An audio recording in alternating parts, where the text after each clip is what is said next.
Class 12। तो कल हमने आपको एक काव्य समझाया था, हमने एक काव्य पढ़ा था जिसका नाम था यदीप अकेला। यह काव्य मैंने आपको इसकी व्याख्या करा दी थी। आज मैं आपको इसी काव्य से जुड़ा एक और काव्य है, मैंने देखा एक बूंद।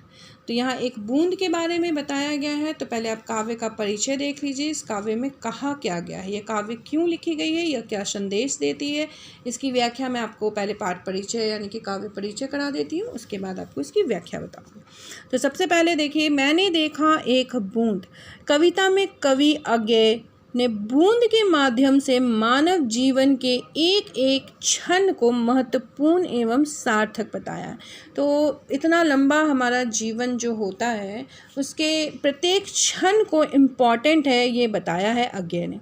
पूरे जीवन में एक मिनट भी, एक पल भी, एक क्षण भी बहुत महत्वपूर्ण होता है, इस बात को वो हमें बताना चाहते हैं। इस कविता में अज्ञेय जी ने समुद्र से अलग बताया है कि इस कविता में अज्ञेय जी ने समुद्र से अलग प्रतीत हुई बूंद की क्षण भंगुरता को व्याख्यायित किया है।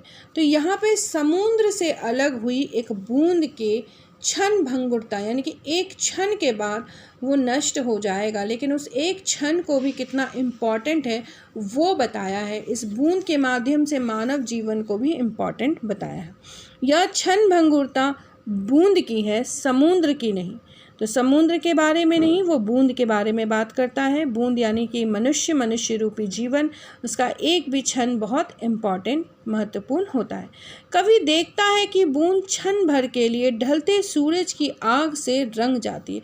तो एक क्षण के लिए भी बूंद में ढलते हुए सूरज का रंग भर जाता है और वो देखने में बहुत सुंदर लगता है। तो वह एक क्षण भर के लिए भी एक महत्वपूर्ण बूंद बन जाता है। तो क्षण भर का यह दृश्य देखकर कवि को एक दार्शनिक तत्व भी दिखने लग जाता है। एक दार्शनिक तत्व क्या है कि मानव जीवन में हर एक क्षण इम्पॉर्टेंट होता है। इस कविता के माध्यम से कवि ने जीवन में क्षण के महत्व के साथ ही उसकी क्षण भंगुरता को भी प्रतिस्थापित किया है। तो हमारे जीवन का हर क्षण महत्वपूर्ण है, एक एक क्षण को जीना चाहिए। किसी भी क्षण को, किसी भी पल को, समय को हमें नष्ट नहीं करना चाहिए। कवि ने यह संदेश दिया कि जीवन की सार्थकता इसी में है कि वह छोटा होते हुए भी विशेषताओं से भरा हुआ हो।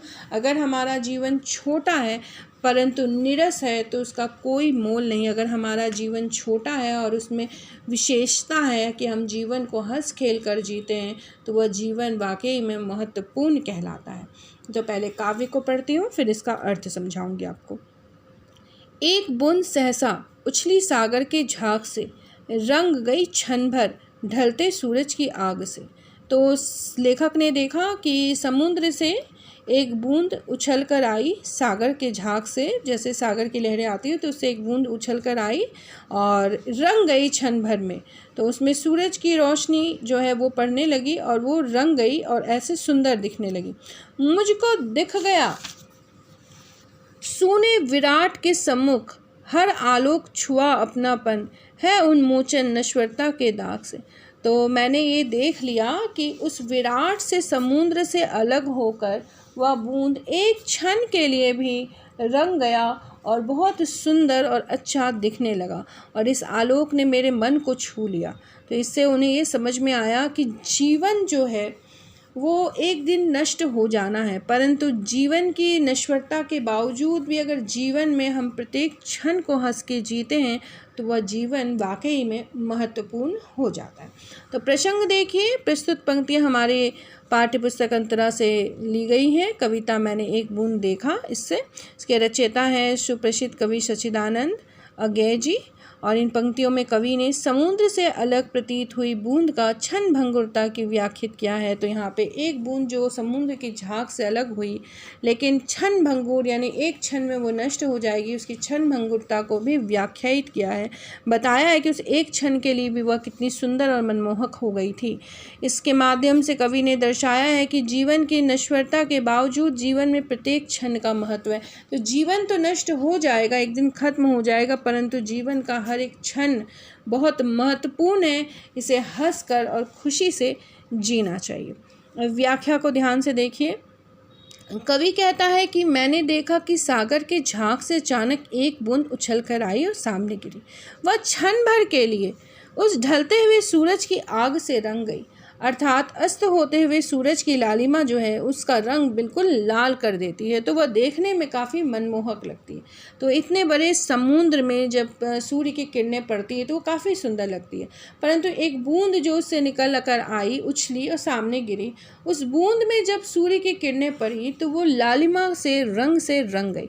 तो क्षण भर के लिए वह बूंद है, इसके बाद तो वो मिट्टी में मिल जाएगी, परंतु उस क्षण भर के बूंद में जब सूर्य की किरणें पड़ी तो वो काफ़ी सुंदर लगी। तो वो क्षण भंगुर है, एक क्षण में वो नष्ट हो जाएगी, परंतु एक क्षण के लिए भी वह लालिमा लिए हुए उस सुंदर से रंग से रंगित हो गई, मतलब और भी आकर्षक लगने लगी। यह दृश्य देखकर मुझको यह तथ्य दिखाई दिया कि सूने विराट के सामने प्रकाश के प्रत्येक स्पर्श से आया अपनापन नश्वरता के दाग से मुक्ति देता है। तो इस बूंद को देखकर लेखक को ऐसा लगा कि सूने विराट के सामने, मतलब कि ये इतना बड़ा विराट जो समुद्र है, इस विराट में सूनापन है। अभी उस समुद्र में सूर्य की किरणें अगर नहीं पड़ रही तो वो बिल्कुल सूना है, और अगर उस समुद्र के एक बूंद में अगर सूर्य की लालिमा किरणें पड़ी हैं तो वो एक नश्वर यानी कि नाश होने के दाग से भी बिल्कुल अलग हो जाता है, क्योंकि एक क्षण के लिए भी वह सुंदर और मनमोहक हो गया। तो उस नश्वरता के दाग से वह मुक्त है। क्यों मुक्त है? क्योंकि वो क्षण भर के लिए भी महत्वपूर्ण हो गया।